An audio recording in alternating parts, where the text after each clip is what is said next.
देख रहे हैं अवाम के उठाए गए सवालात, हालत हाजरा पर तबसरों, तज्जियों, खबरों पर मुहित प्रोग्राम न्यूज लाइन रिदा सैफी के साथ।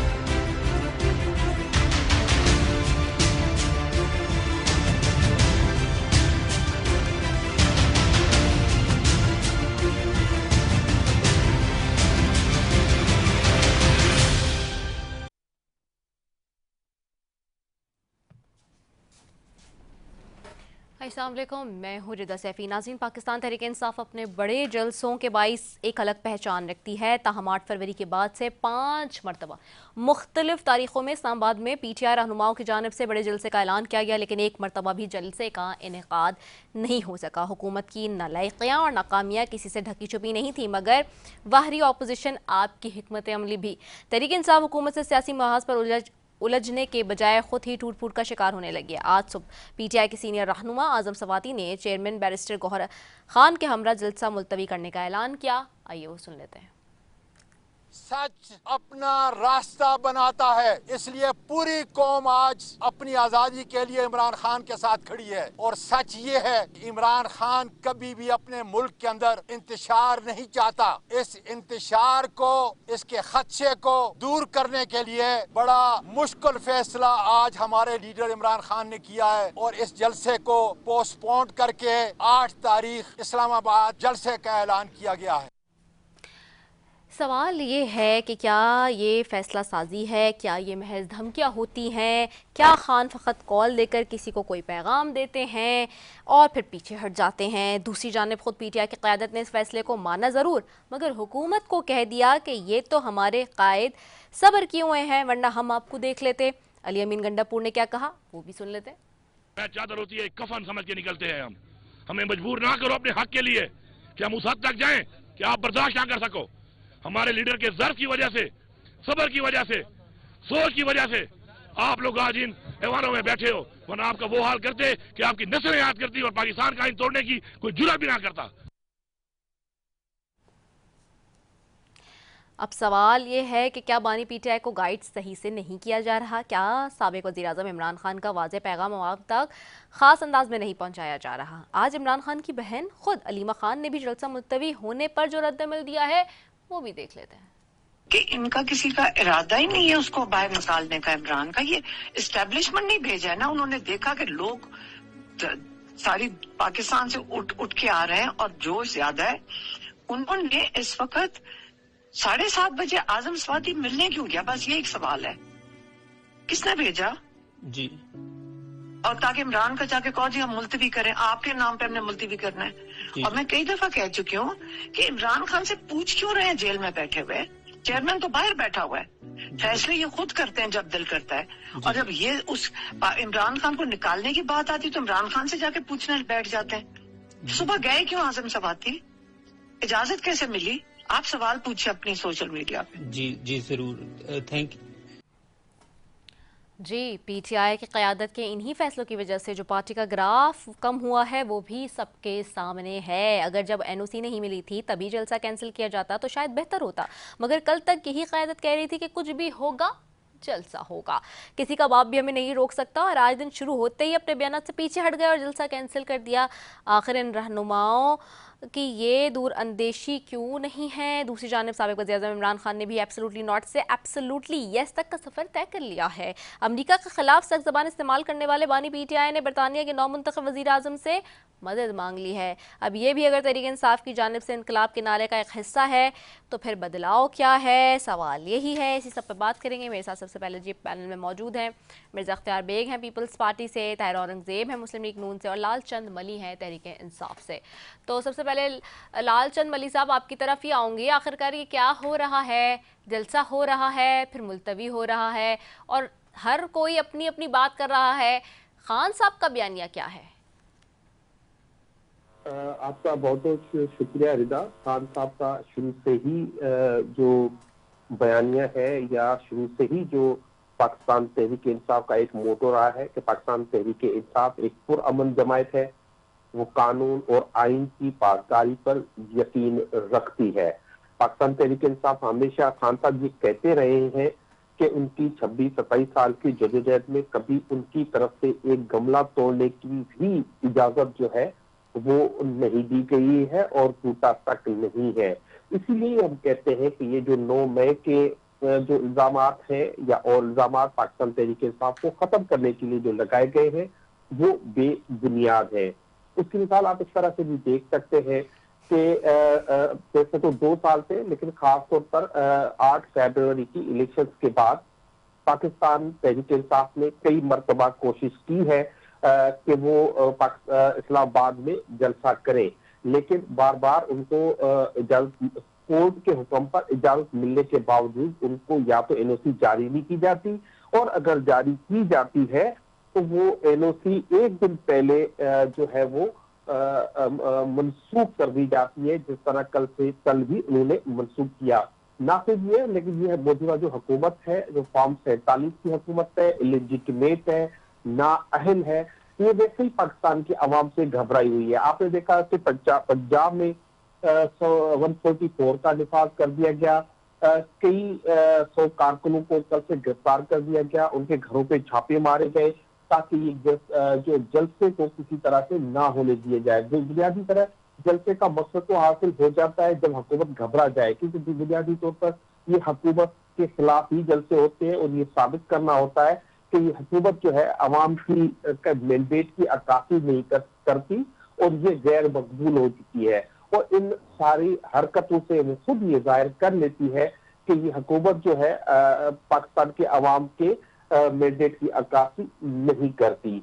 आपने देखा मंडे को भी और आज भी कुछ मजहबी तंजीमों ने अपने एक मुतालबा लेकर उन्होंने प्रोटेस्ट किया था, और आज भी उन्होंने प्रोटेस्ट कॉल किया हुआ था। जो इमरान खान साहब तक जो हकीकतें या जो इंफॉर्मेशन पहुंची थी उसके मुताबिक कुछ ऐसी चीजें मौजूद थी जिससे इंतशार फैलाने और पाकिस्तान तहरीक इंसाफ के गले में फिर एक 9 मई जैसा झूठा वाकया या झूठा केस जो है वो मरने की तैयारियां थी, उनको शायद नजर में रखते हुए खान साहब ने क्योंकि हकायक और अभी आएंगे सामने जब और मुलाकातें होंगी, खान साहब के हुक्म पे ये जलसा जो है वो 8 तारीख तक का मुलतवी कर दिया गया।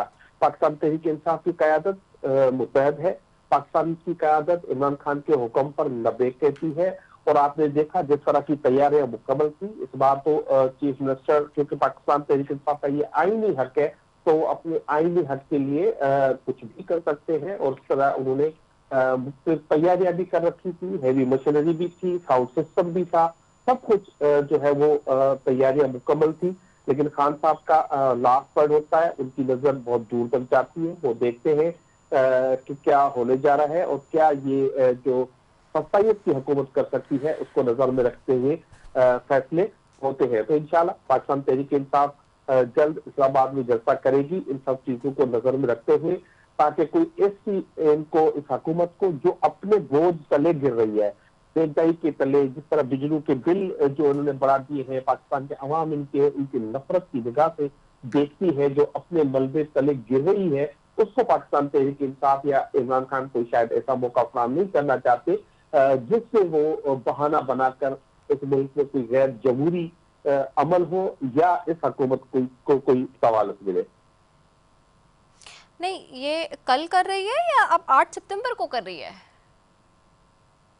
नहीं, कल का कोई नहीं, जो नई एनओसी जारी हुई है 8 सितंबर ना? की। जी, आपने वो कल कहा, शायद रवानी में कह गए तो इसलिए मैंने इसलिए पूछ लिया एक दफा। जी नहीं, 8 सितंबर की जो है वो मेरे साथ कल मुलाकातें होगी खान साहब से, और मजीद इस मामले में क्लैरिटी आएगी इंशाल्लाह। ठीक हो गया है। मैं पीपल्स पार्टी का भी मौक़िफ़ है सब पे लेना चाहूँगी। मिर्ज़ा इख्तियार बेग साहब है मेरे साथ। इख्तियार बेग साहब, आप इस सारी सिचुएशन को कैसे देखते हैं? एक सियासी जमात को जब भी वो जलसे की बात करती है, हुकूमत की तरफ से जलसा करने की इजाज़त ना देना, और फिर इस तरह से एक जाहिर सी बात है उनके अपने अंदर तो है ही जो टूट फूट हो रही है, और इंतशार वो हम देख रहे हैं इस वक्त जो सारा आपस में है, और सबके बयानात भी हमने सुन लिए आज। ओवरऑल भी। लेकिन हुकूमत भी तो सियासी जमातों के होते हुए ये नहीं कर सकती कि किसी भी सियासी जमात को वो एनओसी जारी ना करे या फिर एनओसी दे के कैंसिल कर दे, या तो फिर जमहूरी जमात को आप तस्लीम करें, और अगर नहीं जमात को तस्लीम करते तो फिर खुल्लम खुल्ला एक वाज़े तौर से बता देंगे नहीं जी हम मानते ही नहीं है इस सियासी जमात को, कि इस वजह से क्योंकि हुकूमत का आप भी हिस्सा हैं। जी, आपने बिल्कुल सही कहा रिदा। ये जिस अंदाज में जलसा करने आ रहे हैं और गंडापुर साहब का जो मैसेजेस है और बाकी लोगों के इस्लामाबाद पे हम कब्जा करेंगे, ये सब चीजें देखते हुए 9 मई का वाकया हमारे सामने है। हमें बहुत सोच समझ के हुकूमत को फैसला करना होता है कि इनको दोबारा सड़कों पे लाने की इजाजत दी जाए। इन हालात में जहां वो इतनी हॉस्टाइल बातें कर रहे हैं, फिर कोई इस तरह का वाकया खतरनाक किस्म का ना हो जाए जो 9 मई को हुआ है। फिर ये इनकी आपस की इंतशार का भी मजहर है। आप ये देखें कि ये जिस तरह से जलसे को कैंसिल करके 8 सितंबर की डेट दी गई है, ये इसमें कोई मुझे हकीकत नहीं नजर आती। सुबह 7:30 बजे कौन सी मीटिंग होती है, किसके मैसेज पे आके इन्होंने मीटिंग की, फिर कायद के नाम पे उसको कैंसिल किया जा रहा है। बहन उनकी हलीमा खान को एतराज है कि ये कैसे कैंसिल हो गया, और किस तरह से बाबर साहब जो हैं, जो वकील पीटीआई के, उन्होंने भाई का नाम लिया और ये तो उसको बाहर नहीं आने देंगे। तो ये इनकी आपस की इंतशार है और ये कंफ्यूजन स्टेट में है। ये आप देखें, मैं इस्लामाबाद से आया हूँ, कोई जलसे की तैयारियां मुझे नहीं नजर आई थी। एक दिन पहले कोई स्टेज मुझे बनता हुआ नहीं नजर आया था। तो ये भी ज़हनी तौर पे तैयार थे कि लोग शायद ना आए, लिहाजा हम जलसे को हुकूमत पे रख के, लेकिन अगर वो एनओसी कैंसिल होने के वक्त पोस्टपोन करते, मौखर करते, कैंसिल करते, तो शायद इन्हें माइलेज मिलता है, उससे बेहतर इनके लिए होता। लेकिन इन्होंने बाद में जब कैंसिल करा तो सबको पता था कि जलसे की कोई तैयारियां नहीं थी। जो जलसे, बड़े जलसे जिसमें आप बात करते हैं लाखों लोगों की आने की, उसके आसार पता चल जाते हैं। मैं इस्लामाबाद में था, पार्लियामेंट लॉज में रहता हूँ, वहीं से मैं निकला, तो हमें कोई ऐसी एक्टिविटी, कोई ऐसी आसार नहीं नजर आए। तो यहाँ पे मैं यही बात मैं कहूंगा कि ये इस तरह के कई बार ऐलान करके जलसे को ये पोस्टपोन कर चुके हैं।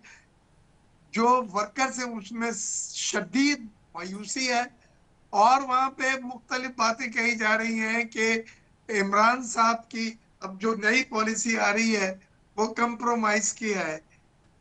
वो कंप्रोमाइज की पॉलिसी इस हद तक है कि वो अब बहुत सारी जगह पे यू टर्न नजर आ रहा है उन तमाम बातों के ऊपर जो शुरू में कुछ और थी, अब कुछ और है लीडरशिप की तरफ से।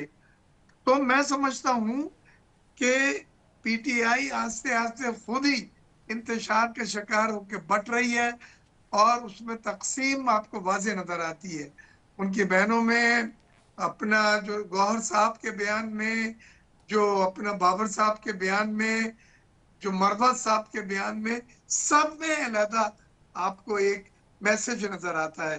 तो मैं समझता हूँ इस पे डालने को कि जी हुकूमत ने नहीं करने दिया, आप खुद से टटोलें कि पहले बार भी जो ऐलानात करके आपने कैंसिल करे, और अब जबकि कोई आसार ही नहीं थे, जलसा कैंसिल हुआ है, और जिस तरह से 7:30 बजे बुला के और ये कहा गया और उसका फिर ऐलान किया गया, वो बिल्कुल बहुत सारे सवाल उठा रहा है। और जो समझदार होंगे वो ये भी समझे कि इमरान साहब की जो स्टैंड है अब वो नहीं है, वो कंप्रोमाइज का स्टैंड की बू आ रही है बहुत जगहों से हमें। तो ये इनको पार्टी में आपस में टटोलना होगा और उस इंतशार को ख़त्म करना होगा जो लीडरशिप के अंदर रहने की वजह से बाहर जो लीडर हैं वो वर्कर्स को एक मोरल बूस्ट नहीं दे सके, वो उसको हिम्मत, वो चार्ज नहीं कर सके जो इस तरह के जलसों के लिए प्री रिक्विजिट है, जिसकी रिक्वायरमेंट है, जिसकी जरूरत है। और ये मैं समझता हूँ 8 सितंबर को हम फिर इसी तरह बात कर रहे होंगे, फिर मौखर उसने होना है जलसे ने, क्योंकि अब वर्कर्स भी मायूसी का शिकार हैं और वर्कर्स भी इस जलसे को पोस्टपोन होने के बाद जो कुछ बयानात आ रहे हैं, टीवी में जो पट्टियां चल रही हैं, वो पीटीआई के लिए कम से कम अच्छी खबरें नहीं है। ठीक हो गया है। तायरा औरंगजेब साहबा की तरफ जाऊंगी। तायरा औरंगजेब साहब, आपको आवाज आ रही है मेरी? जी मुझे आ रही जी, है। तायरा औरंगजेब साहब, आप इस सिचुएशन को कैसे देखती हैं? ऑपोजिशन यकीनी तौर पे हुकूमत के ऊपर कल तक इस इल्ज़ाम को लगाई थी कि जी एनओसी मिलने के बावजूद भी इंतज़ामिया ने पहले इस्लामाबाद में कहा कि नहीं, आप जलसा नहीं कर सकते, जबकि एक सियासी जमहूरी पार्टी का ये हक होता है कि वो जलसा कर सके। और फिर उसके बाद जो है वो इंतज़ामिया ने मना कर दिया। उसके बाद फिर आज ऐलान कर दिया उन्होंने। अब 8 सितंबर की दोबारा परमिशन मिली, हालांकि कल की भी पहले परमिशन मिली थी इंतज़ामिया की जानिब से, लेकिन फिर कैंसिल की गई। तो हुकूमत क्या समझती है कि अपोजिशन को नहीं देगी जगह कि वो जलसा कर सके, या फिर क्या समझती है? बिस्मिल्लाहिर्रहमानिर्रहीम। सबसे पहली बात तो ये है कि आप तो मीडिया से ताल्लुक रखते हैं, क्या ये जमात वाकई सियासी और जमहूरी जमात है? इसमें तशद्दुद का, इंतशार का कोई एलिमेंट नहीं। इन्होंने माजी में जहाँ जहाँ जो कुछ किया, धरना दिया तो क्या किया, लाहौर में जो वाक़यात हुए क्या हुए, जो कराची में हुए, हर जगह हुए, तो क्या ये सियासी जमात का ये वतीरा होता है? मुझे आज भी याद है कि जब मोहम्मद नवाज शरीफ को सुप्रीम कोर्ट ने नाअहल किया, हमारी किसी शख्स ने कुछ नहीं किया। मोहतरमा बेनज़ीर भुट्टो को जाकर बाग में जब गोली मारी गई और वो शहीद हुई, उनके एक वर्कर ने मरी रोड पे किसी बल्ब तक को नहीं तोड़ा। मैं वहाँ मौजूद थी, हमारा अपना वहाँ जलसा होना था, मैं अपने ऑफिस के बाहर खड़ी देख रही थी। और मैं आपको ये हल्फन बताती हूँ कि सियासी जमातों के कारकुन और वर्कर होते हैं, लेकिन इनके ये कैसे कारकुन और अपने अंदर भी इत्तेफाक नहीं, नफाक है। कोई कुछ कहता है, कोई कुछ कहता है। आज मैं सुन रही थी अलीमा बाजी ने क्या बयानात दिए कि बयानबाजी पीटीआई का नाम ले लेते हैं, जो चेयरमैन बाहर है वो फैसला करें। बात यह है कि इनके तो एक का एक से बयान ही नहीं था। शेर अफजल मरवत साहब कुछ कहते हैं, उमर अयूब साहब कुछ कहते हैं, कुछ कहते हैं, आजम सवाती कुछ कहते हैं, फिर एंड में आ जाता कि बानी पीटीआई ने जलसा मनसूख कर दिया। ये तो खुद एक पेज पे नहीं है कि ये सियासी तहरीक के सियासी जलसा कैसे करेंगे, और क्या गारंटी है कि ये पुरअमन करेंगे? इनका क्या जाएगा, ये कुछ का वाक़या हो गया तो कहेंगे जी हमें तो नहीं पता, कोई सरपसंद बीच में शामिल हो गए थे अनासर और उन्होंने ये वाक़या वकूफ़ पसीर कर दिया। जैसे वो कहते हैं जी हमारे घर से तो पेट्रोल बम तो फेंके गए थे पुलिस पे, लेकिन पुलिस और रेंजर्स बेचारों को जिस तरह तशद्दुद का निशाना बनाया गया, उसकी जिम्मेदारी कबूल करने को कोई तैयार नहीं थी। हमें नहीं पता कि हमारे घर से पेट्रोल बम किसने फेंके, वो तो बड़ी जुमा हो जाते हैं। क्या सियासी जमातों की ये जिम्मेदारी नहीं कि जहाँ जलसा करें वहाँ पर अमन रहने का यकीन नाज़िरी इंतजामिया को कराएं? ये अपना एतबार सही करें इंतजामिया पर, फिर इंतजामिया इन्हें देगी जलसा करने की इजाजत। अच्छा, ठीक हो गया है। एतबार ही नहीं है तो करें क्या? एतबार नहीं है तो क्या करें? एतबार की बात हो रही है, ट्रस्ट की बात हो रही है, भरोसे की बात हो रही है।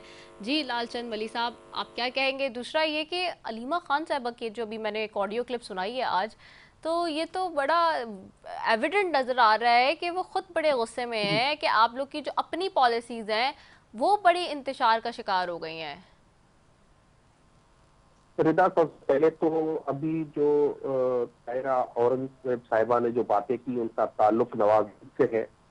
अब आप मुनाफकत की हद देखें, बेईमानी की हद देखें कि वो हुकूमत है जो पहले आपको एनओसी जारी करती है अदालत के हुक्म पर, और एक बार नहीं बार बार करती है, और फिर वो एनओसी वापस लेती है और ये टीवी प्रोग्राम में हमें कह रहे होते हैं और वो एग्रीमेंट करती है। वो ऐसे एनओसी जारी नहीं करते, वो लॉ एंड ऑर्डर और कब शुरू होना है कब खत्म होना है वो सारी चीजें जहन में रखते हुए एक एग्रीमेंट के तहत इजाजत देती है। हमने सवाबी में कई बार का सबसे बड़े से बड़ा जलसा अभी किया, बड़ा पुरअमन जलसा था, लाखों लोग उसमें शिरकत उससे उन्होंने की। इनको कोई हक नहीं पहुंचता कि पाकिस्तान का आइन है मिर्जा इख्तियार बेग मैं काबिल एहतराम में बहुत इनकी इज्जत करता हूँ, लेकिन सवाल ये उठता है, जो पाकिस्तान पीपल्स पार्टी जो दावा करती है कि जुल्फकार अली भुट्टो ने 1973 का आइन दिया, क्या ये वो उस आइन पे उनकी पार्टी अमल कर रही है? और हमें कंप्रोमाइज की बातें सुना रहे हैं। तो भाई रात को आपको नींद से उठा के किसने कहा था कि अभी रात को 12 बजे 1 बजे आप उठ के एग्रीमेंट करें और गवर्नमेंट आपको बनानी है, ये हमारा हुक्म है, और अभी आप रोते रहते हो पूरा दिन। ये बिलावल भुट्टो साहब रोजाना एक कहते हैं कि ये शहबाज शरीफ जो अभी घास ही नहीं डालता, जब वो ज्यादा जो अपनी आवाज बुलंद करते हैं उनको बुलाया जाता है प्राइम मिनिस्टर हाउस और खाना खिला के रवाना कर दिया जाता है, और आज यही होने जा रहा है। आप हमें कंप्रोमाइज की बातें कर रहे हैं।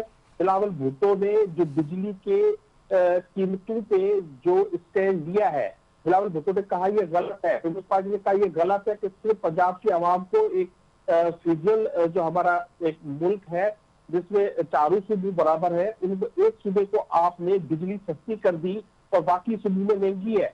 बाकी सूबों में भी सस्ती करें तो उनको सिर्फ खाने में बुला के आज थपकी देके रवाना कर दिया जाएगा। कंप्रोमाइज आप करते हो। आपने पाकिस्तान के आइन पे कंप्रोमाइज किया है। आपने जहां आपको सिंध की आवाम ने पीपल्स पार्टी को वोट दिया, आपने उसके हुकूक पे कंप्रोमाइज किया है। और आपको जो पता ही नहीं है कि आप जो बार बार कह रहे हैं कि हमने जलसा मनसूख किया, आप जैसा एक जो है बड़ा कॉम्पिटेंट सियासतदान, उनको ये कम से कम पता होना चाहिए। कल हुकूमत ने हमारी एनओसी कैंसिल की है, हमसे एनओसी वापस ले ली गई है। जहां तक बेटा आप बात कर रही हैं अलीमा खान साहब की बहन है, और यकीनी तौर पर एक बहनों की एक अपनी इमोशंस होते हैं, वो हर सूरत में चाहती है उनका भाई बाहर आए, ना सिर्फ वो लेकिन पाकिस्तान की करोड़ों अवाम वो चाहते हैं। लेकिन हमारा फुट जो हम लीड करते हैं वो खान साहब करते हैं, और खान साहब हमें जो इंस्ट्रक्शंस देते हैं उसी पे पार्टी आगे बढ़ती है। जिस तरह से आज उन्होंने कहा कि हुकूमत चाहती है, आप देखें ये मुनाफत देखे, कल ये एनओसी कैंसिल करके ताने भी हमें दे रहे हैं कि इन्होंने जलसा कैंसिल कर दिया, इसको कहते हैं मुनाफत।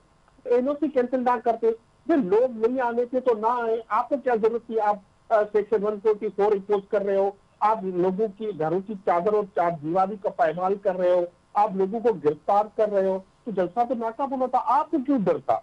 आपकी टांगे जो है कांपती है। आप पाकिस्तान तहरीक इंसाफ से आपको खौफ है, आपको पता है कि आप ज्यादा टिक नहीं सकते।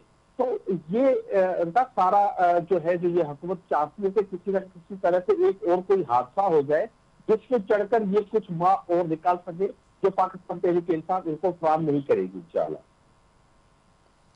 ठीक हो गया। इख्तियार बेग साहब आपकी तरफ आऊँगी। इख्तियार बेग साहब चलें, ये तो बात है कोई सियासी मामले पे, थोड़ी गवर्नेंस की भी बात करें। अभी जैसे कि बात की लाल चंद वली साहब ने भी, पीपल्स पार्टी की हुकूमत है सूबे में, पंजाब एक अनाउंसमेंट करता है, बहुत अच्छा इकदाम उठाता है, 2 महीने के लिए रिलीफ देता है, तो क्या वो सारे रिलीफ के बदले में कराची वालों ने अजाला भरना है? कल 6 रुपये फ़ी यूनिट बढ़ाने की बात कर दी नेपरा ने अगले 2 महीने के लिए, और आज दोबारा मतलब हर रोज़, मतलब ये कौन सी हम मुल्क में रह रहे हैं कि जहां रोज़ाना बिजली की कीमत और जो है वो रेट बढ़ेगा। आज के इलेक्ट्रिक ने फिर 4 रुपये फ़ी यूनिट मजीद महंगी करने की दरख्वास्त नेपरा में जमा कराई है, 3 रुपये और 95 पैसे समथिंग।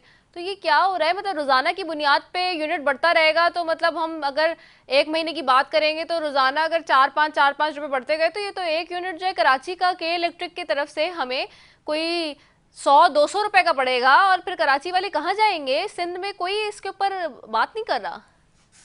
जी नहीं, ये बात नहीं है। इस सिलसिले में बात हुई है।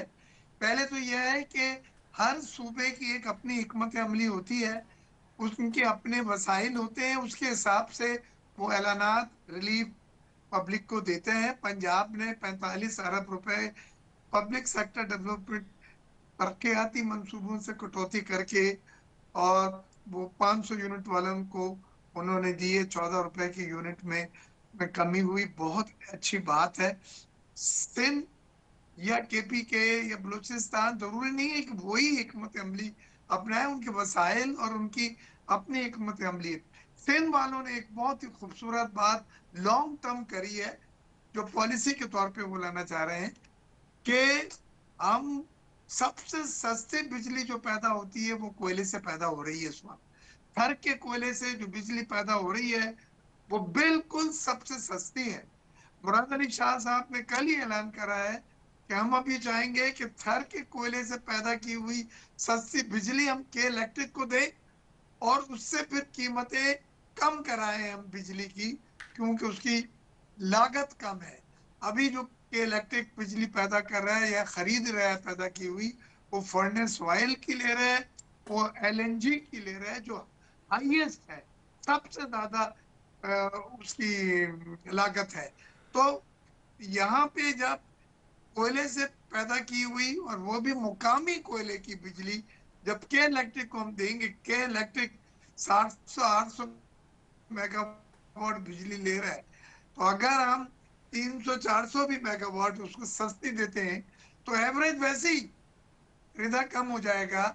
और बिजली की ये जो कीमतें बढ़ी हैं, ये फ्यूल एडजस्टमेंट की मद में 7 रुपए उन्होंने बढ़ाए नेपरा ने, जो अक्टूबर में 3 रुपए और नवंबर में 2 रुपए के करीब वो चार्ज कर रहे हैं। ये फ्यूल एडजस्टमेंट है। वो फ्यूल एडजस्टमेंट अलग है, आज 4 रुपए की अलग दरख्वास्त दे दी है भाई। ये के इलेक्ट्रिक से जान छुड़ाए ना कराची वालों की। आप लोग हुकूमत में 3 दफा के अदवार से सिंध में भी हैं और अब तो वफाक में भी बैठे हैं। अगर अब भी नहीं करा सके तो फिर कब कराएंगे? कह दिया के इलेक्ट्रिक का लाइसेंस जब रिन्यूअल हो रहा था डिस्ट्रीब्यूशन कंपनी के तौर पर, उस वक्त भी हमारे एतराजात हैं, बिजनेस कम्युनिटी ने भी कहा था कि ये आप रिन्यू ना करें। सोल आप जो पावर दे दी एक ही कंपनी को कि वो ही सिर्फ कराची वालों को बिजली सप्लाई कर सकती है, उसका लाइसेंस दे दिया है, ये गलत है। और अब भी हम इसके ऊपर परस्यू कर रहे हैं। हमारी बात हुई है, बिलावल साहब भी इसी अंदाज में सोच रहे हैं, लेकिन अभी फिलहाल जो बिजली कम करने का हमारा हिकमत अमली है वो ये है कि थर के कोल की पैदा की हुई। तो ये कब तक होगा इख्तियार बेग साहब? और आपके ऊपर तो डबल जिम्मेदारी ना, क्योंकि आप बिजनेस कम्युनिटी को भी करते हैं एक तो रिप्रेजेंट, फिर आप एमएनए भी हैं, फिर बहुत सारी चीजें हैं। और आप खुद समझ रहे हैं कराची में एक 100 गज के मकान में रहने वाले आदमी का इस वक्त बिल आ रहा है 35 से 40 हजार। ये मैं एक रफ एस्टिमेशन आपको बता रही हूँ, 100 गज। तो फिर आप सोचिए कि क्या हाल हो रहा है। देखिए बिजली के बिल तो आप मुतवसत तबके के लिए भी आप अफोर्डेबल नहीं रहे हैं। तो ये 100 गज क्या होता है? 100 गज क्या होता है? कुछ भी नहीं होता। 80 गज 100 गज। तो बिजली के बिलों ने तो 2 चीजों का वादा किया शहबाज शरीफ साहब ने। हमने अलहदा उनसे मुलाकात जो की थी, एक सैलरी क्लास के टैक्सेस में कमी वो खुद रियलाइज कर रहे हैं और औरंगजेब साहब के ज्यादा दबाव आ गया है, सैलरी क्लास में बहुत ज्यादा टैक्सेस हो गए। और दूसरी बिजली की कीमतों में कमी और आईपीपी के लिए जो मेन सरचार्ज दिया जा रहा है जिससे ये तबाह बर्बादी फैली है, सर्कुलर डेट बढ़ा है, ये किसी भी सूरत में हमें खत्म करना होगा। चाहे उसके लिए हमें तो सर ये खत्म करें। आप लोग बैठे पार्लियामान में, आप लोग हैं लेजिस्लेटर्स, ये आपने करना है। हमने ये आवाज उठाई है। रिदा सैफी आप इख्तियार भाई को जानती हैं, मैं हमेशा जो हक की बात है वो करता रहा हूं। हमने इस बात को उठाया है कि रिव्यू करें, हमने प्रेस कॉन्फ्रेंसेस की हैं और इस सिलसिले में जरदारी साहब से मिलकर आए हैं। इस सिलसिले में प्राइम मिनिस्टर साहब से मुलाकात हुई, उन्होंने टास्क फोर्स बनाई है मोहम्मद अली साहब के को चेयरपर्सन की हैसियत से, जो पहले केयर टेकर में थे पावर के मिनिस्टर। और इंशाल्लाह हम इसको रिव्यू करा के छोड़ेंगे, हम इसका ऑडिट करा के छोड़ेंगे, जो उसमें करप्शन है उसको सामने ला के खत्म करेंगे इन कॉन्ट्रैक्ट को, क्योंकि ये कॉन्ट्रैक्ट मुल्क के मफाद में नहीं है। और गरीब आदमी खुदकशियां और कत्ल गारत शुरू हो गई है फैमिली में। ठीक है, तायरा औरंगजेब साहब आपकी तरफ आऊंगी। ठीक है, तायरा औरंगजेब, तायरा साहब आपको आवाज आ रही है? जी तायरा साहब, बहुत अच्छा इकदाम, बहुत ही अप्रिशिएबल इकदाम मरियम नवाज साहबा ने किया है, नवाज शरीफ साहब ने भी अनाउंस किया। लेकिन फिर वही गिला कराची में होने के नाते and being a Karachi height, हमें फिर आपसे गिला यही है कि पूरे पाकिस्तान में आपकी हुकूमत है, कराची वालों ने कौन सा गुनाह किया है कि इलेक्ट्रिक आपने हमारे सर पर मुसल्लत की हुई है, वफाक में होते हुए इसका कौन हल निकालेगा? देखिए मैं आपको एक पंजाब ने जो 45 अरब रुपया अपनी PND तरक्याती स्कीमों से निकाला है, उससे बिजली को 2 माह के लिए 14 रुपए फी यूनिट सस्ता किया गया है। उनका अपना पीएनबी के अंदर जो बजट था जो उन्होंने निकाल के आवाम को रिलीज किया फौरी तौर पर, क्योंकि लोग बता रहे हैं कि जो बिल भी ज्यादा आ रहे थे और गर्मी भी देर कहा थी। तो 2 माह के बाद इंशाल्लाह ताला ये होगा कि जब वो मौसम बेहतर आएगा तो बिजली वैसे भी, जैसे मेरे भाई ने कहा कि थर में जो मकामी कोयला है उससे थर प्रोजेक्ट जो है वो कूल कर वो चलेगा, और जब वो के इलेक्ट्रिक को कम लागत पे बिजली मुहैया करेंगे तो जाहिर है फिर के इलेक्ट्रिक अपना रेट कम करेगी।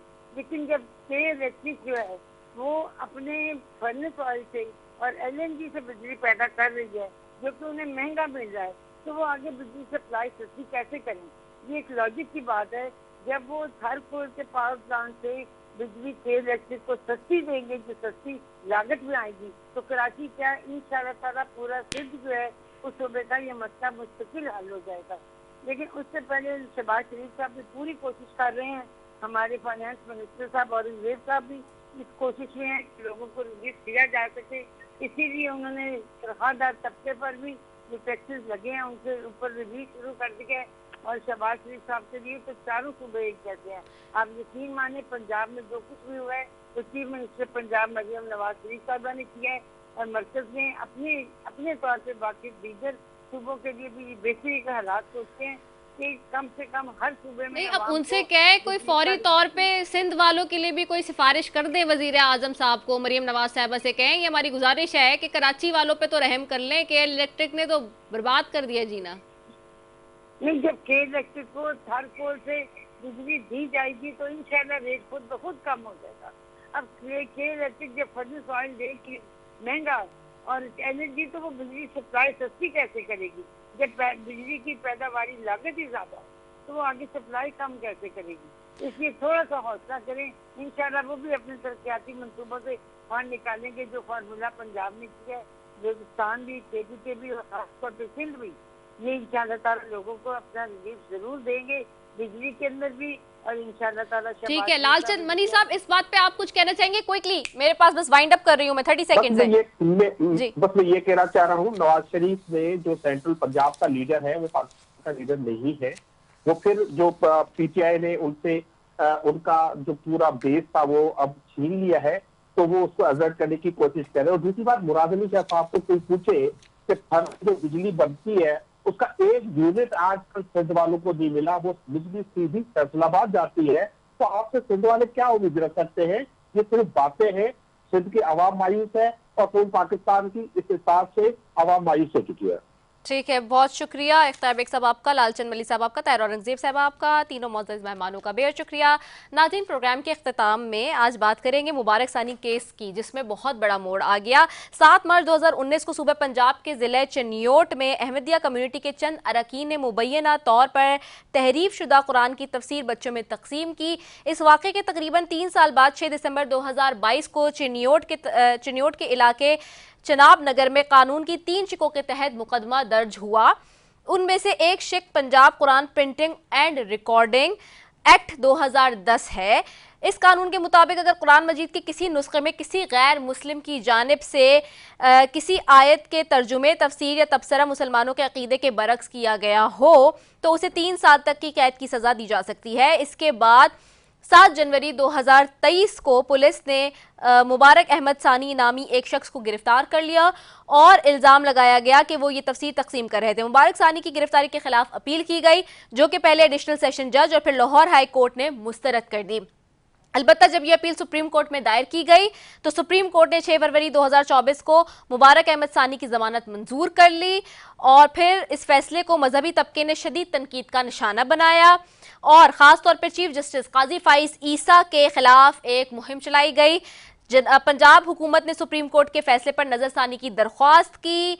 उसके बाद सुप्रीम कोर्ट ने नज़रसानी की दरख्वास्त मंजूर करते हुए नंबर 2 मंजूर कर ली, जबकि 3 और 4 मुस्तरद कर दी। सुप्रीम कोर्ट ने कहा कि 2019 में होने वाले वाक़ये पर इन दफात का इतलाक नहीं हो सकता जो 2021 में बतौर जुर्म कानून में शामिल हुई। अदालत ने कहा कि FIR के मुताबिक मुलजिम उसने 2019 में तफसीर तकसीम की, जो कि पंजाब के इशात कुरान कानून के तहत जुर्म है। लेकिन ये कानून 2021 में लागू हुआ, इसका इतलाक 2019 में ऐसा करना जुर्म नहीं था। आज सुप्रीम कोर्ट ने मुबारक सानी केस में वफाक के फैसले में दुरुस्तगी की दरख्वास्त मंजूर कर ली है और सुप्रीम कोर्ट ने 6 फरवरी और 24 जुलाई के फैसलों से कुछ पैराग्राफ हज़फ भी कर दिए हैं। सुप्रीम कोर्ट ने पैराग्राफ 39J और 42 और 7 को हज़फ कर दिया। मुबारक सानी जमानत केस में पंजाब हुकूमत की नजरसानी दरख्वास्त सुप्रीम कोर्ट ने वफाक हुकूमत की दरख्वास्त मंजूर करते हुए 6 फरवरी और 24 जुलाई के फैसलों से मुतनाज़ पैराग्राफ हज़फ कर दिए हैं, जबकि सुप्रीम कोर्ट में मुबारक सानी जमानत केस में पंजाब हुकूमत की जानिब से दायर नजरसानी दरख्वास्त पर समाअत चीफ जस्टिस काजी फाइज ईसा की सरबराही में 3 रुकनी बेंच ने की। दौरान समाअत चीफ जस्टिस काजी फाइज ईसा ने रिमार्क्स दिए कि अगर हमसे कोई गलती हो जाए तो इसकी इस्लाह भी होनी चाहिए है। पार्लिमान की बात सर आंखों पर है। आइन की 50वीं सालगिरह पर वो खुद पार्लिमान में गए। आपका शुक्रिया, आप हमें मौका दे रहे हैं। कभी कोई गलती हो तो अना का मसला नहीं बनाना चाहिए। इसी के साथ जी अपनी मेजबान रसफी को दीजिए इजाजत। पाकिस्तान जिंदाबाद।